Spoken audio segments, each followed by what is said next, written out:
অর্থ ব্যয় হয়, তথ্য ব্যয় হয়, এটা ব্যয়, এটা আয়ও আসতে হবে। শুধু নিজের পকেটের টাকা দিয়ে ব্যয় করলে হবে। তো আয় কীভাবে আসতে হয় এটা পর্যায়ক্রমে আস্তে আস্তে সব এটা চিন্তাভাবনা করা যায় কীভাবে আয় করা যায়। আর প্রথমে চালু করতে হলে তো ব্যয় করতে হবে, সবার পকেট থেকে টাকা দিয়ে এটা ব্যয় করতে হবে। কার্যক্রম যেহেতু শুরু হয়েছে, এটা সবাই সহযোগিতা করতে হবে, শ্রম দিয়ে, মেধা দিয়ে এবং অর্থ দিয়ে। তো সামনে কুরবানি ঈদ আসতেছে, ওই ঈদে একটা টার্গেট থাকবে যাতে ওই ঈদে বড় ধরনের একটা অ্যামাউন্ট সংগ্রহ কালেকশন করা যায়, সেখান থেকে সামনে আগানো যায়।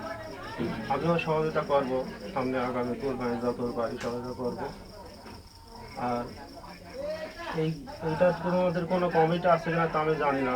যদি কমিটি না থাকে তাহলে এটা কমিটি করে ফেলাও, এবং কমিটি সভাপতি, সাধারণ সম্পাদক, অর্থ সম্পাদক, ক্যাশিয়ার সবই থাকবে এবং উপদেষ্টা থাকবে। যারা সিনিয়র আছে, মুরব্বীরা আছে, তাদের কিছু কয়েকজনকে উপদেষ্টা মণ্ডলীর সদস্য করে রাখবে, কোনো কাজ করতে তাদের পরামর্শ নেবে। আর অন্তত মাসে না হোক অন্তত 2 মাস পর পর একটা মিটিং রাখবা, মিটিংয়ে কার্যক্রম তুলে ধরবা, আলোচনা করবা, তাহলে এটা সহজেই অগ্রসর হওয়া যায়।